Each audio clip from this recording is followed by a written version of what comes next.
And here we are at Sutra 1.7. This is the 7th Sutra of Patanjali's Yoga Sutras in Chapter 1. And, well, let me let you hear it first as it's chanted. Pratyaksha Anumana Agamaha Pramanani. Okay, that's what it sounds like, and we're going to discuss a few things and then come back to that. I'll chant it again so you have more time to practice. But before we begin, make sure that you have had a chance to go to the blog post that corresponds with this video to download a worksheet that gives you space to jot down the Sūtra marks, which are the special marks we write to let us know what kind of note we are chanting. And you also have space provided on that worksheet for the word-for-word translations of these terms. You know, I really want you to know what these words mean so that you're not just chanting something, you know, emitting some sound vibration without understanding what it is you're evoking. And I don't want you to be reliant on some author who has taken the liberty to translate this stuff for you. You know, if you're relying on someone's translation of the sutra, then it's like you're forced to interpret an interpretation, and that has runs the risk of removing you further from the accurate meaning and truth of what's intended. Okay, so I want you to know what these words mean so that when you hear someone else's translation, you know, okay, I understand what they're saying because I know what the words mean. Okay, all right. Let's move forward with this, but make sure you have your worksheet handy and take a moment to jot down these Sūtra marks. Okay, you can pause the video if you need to, but make sure you write these down so that you have easy reference for when you practice.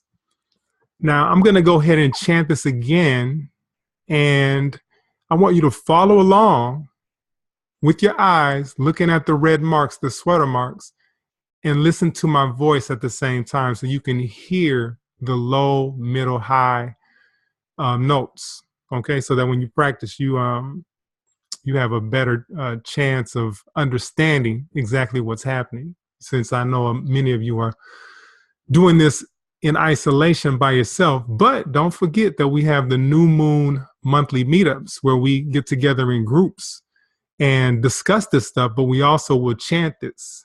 Virtually, granted, unless I happen to be in your town and we connect with a group, you know, get a place to meet up and get in person.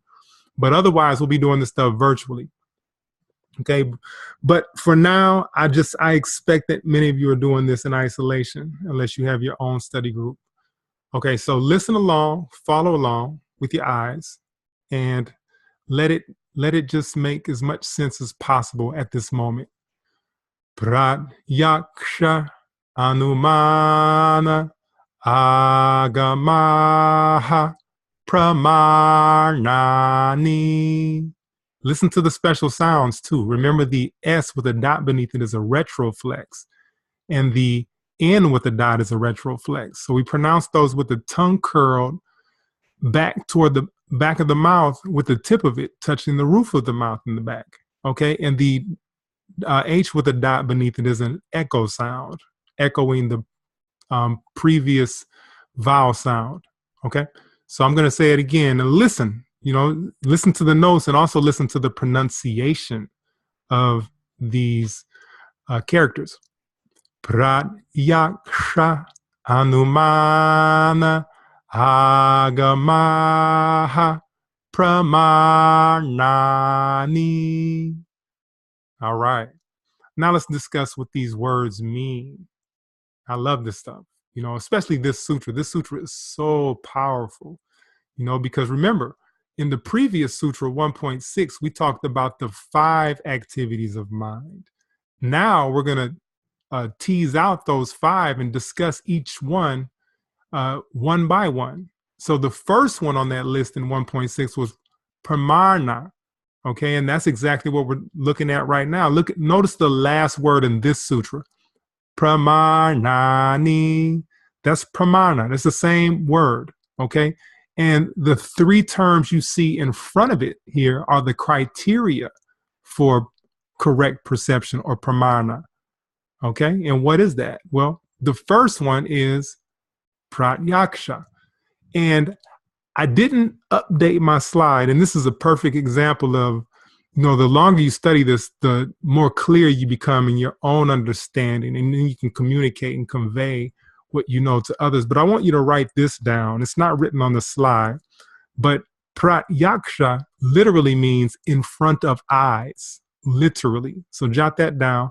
And I like to translate this as direct sensory input, right? I have on the first bullet direct perception, and then on the next line I have sensory input, but I want you to write down direct sensory input. And we're talking about the senses, the five senses, and then the experiential sense. So we have touch, taste, sound, smell, and what's the other one? Sight, right? So when you see something, that's the first thing, right? Just imagine you were the first person on the planet. What would you eat, right? You wouldn't be eating McDonald's French fries or potato chips or anything purchased in the aisle of a grocery store, right? You'd be eating stuff from the produce section. But imagine you were the first one on the planet. And how would you know what to eat? Well, fruit, right, as an example, would probably catch your eye, right? You would see something, you'd be like, yo, that's pretty beautiful, right? Let me approach it. So you would walk up on it, perhaps, and then you would, touch it. Like, okay, this feels interesting. In the modern context, how would you know the difference between a real banana and a fake plastic banana, right? People have those ornaments on their tables.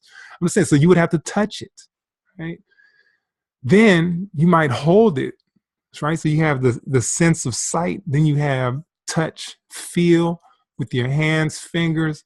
And then you might pull it up to your nose and smell it like, oh, this smells sweet. And that might get your mouth to salivating. And then you might taste it, right? Now the taste after the smell, because there's a reason why we call this thing on the face with two nostrils a nose, because the nose knows. There's a whole school of thought of people out there who only eat food that their nose indicates to them is the correct food to eat at that particular time, because at certain times their body might not be receptive to that. But anyway, I digress. Y'all know how I do. But pratyaksha, direct sensory input. And then there's the direct sensory input of being in the moment, right? You know what you experience and you know what you feel when you're there firsthand, witness. This is not hearsay. This is all you. You were there. Like, you know what you were hearing. You know how the sounds affected you, right? You know what the weather was like. You know what the aroma was like, the fragrance in the air. All these, like, this is all your direct sensory input, right? That's pratyaksha. And it's the first one on this list. And remember, I told you the order matters in Patanjali.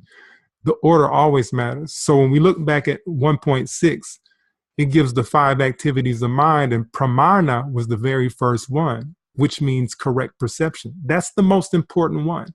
Right? On this list of criteria for pramana, pratyaksha is the first one. It's the most important. That's the one we rely on first. And then we rely on inference, anumana, inference. Okay, now this is connecting the dots. This is taking everything that we've ever experienced or been exposed to, the things that we know from pratyaksha, right? Because we have a multitude of experiences that are informed by pratyaksha. Now, when we bring that experience into these new situations, now we have the opportunity to connect dots, inference, right? That's it for that one, anumana, inference, but it still comes from within. It's our own understanding and insight. We're thinking about this ourselves. We're not taking anybody's word for it. Then we have agamaha. This is reference versus the previous inference. Right now we're talking about reliable testimony. right? From a trustworthy source. Now, this is where we got to be careful. In the world we live in today, we go to school and we are encouraged to take the word of a textbook.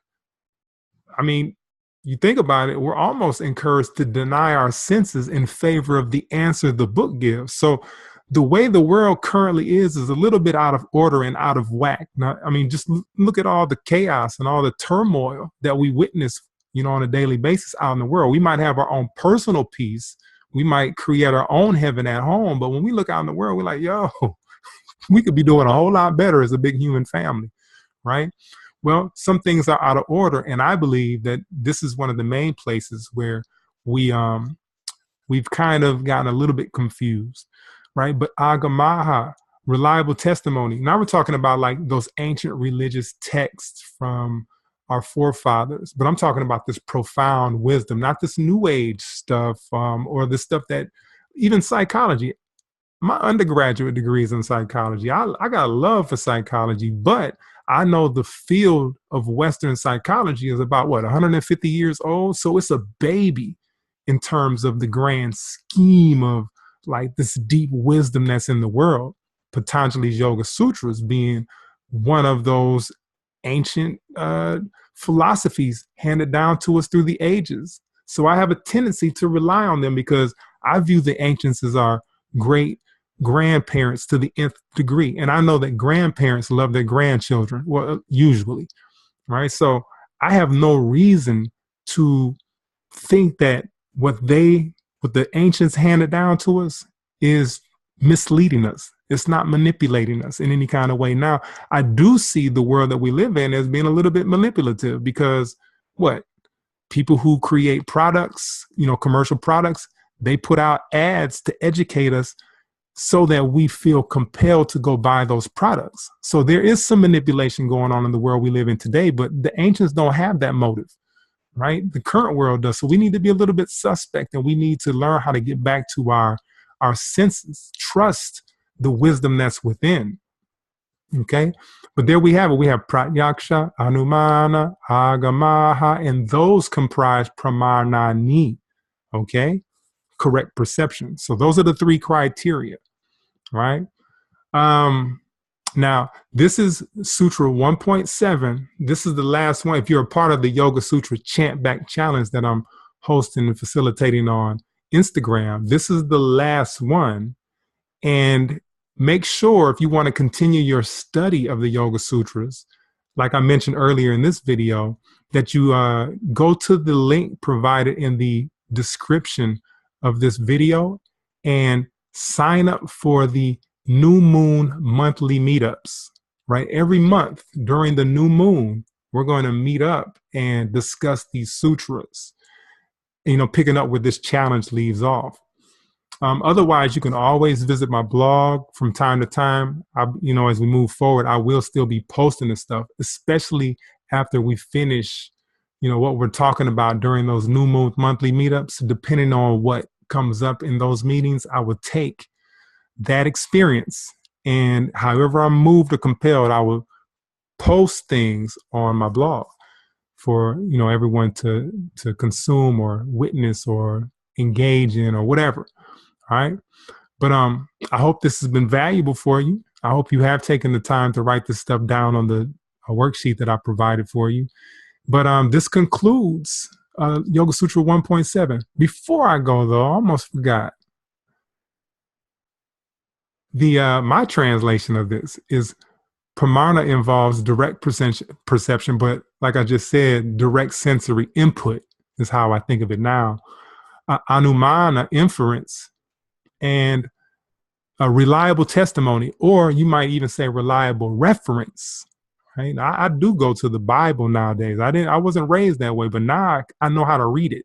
And I think that was a thing. Like for many years, I kind of denied it because I didn't know how to read it. But now I got a key, and it's a completely different text than I was ever led to believe that most folks don't know. But again, you can go to my blog and you can see I share some of those insights there.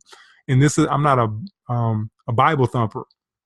I'm talking about some deep esoteric stuff here, man. I mean, and it's all related to the human body, believe it or not. but any ancient text out there. Like I'm a huge student of astrology, right? I mean, like this is old stuff passed down to us. And so we're talking about reliable testimony. But we always have the responsibility of what pratyaksha and anumana, right? We don't read those things and take their word on blind faith. We always think, right? So we're always inferring. If it doesn't add up, then something's wrong with it, right? Either we're not ready to understand it, or there's a mistake in the text itself. And we are here as custodians of this truth to maintain it and make sure that it's preserved. We want to make sure that we maintain the integrity of everything and that it stays polished and pure as we move forward, because we want to hand down the right things to our children. Also, when you go to the blog post, you have the chance to read 7 other authors' interpretation of this sutra. I'm going to go ahead and stop there because y'all know I can go. But I love y'all. I hope to see you in the New Moon Monthly Meetups. But otherwise, man, visit the blog and connect with me on Instagram. Follow me on Instagram and enjoy that information there, because you never know when these challenges are going to pop back up. This is the first one that we've done in the spring of 2018. So I'm thinking seasons or particular times of year. Who knows? But like I said, I love y'all, and I look forward to seeing you in the future. Until then, take very good care of yourself. Peace out.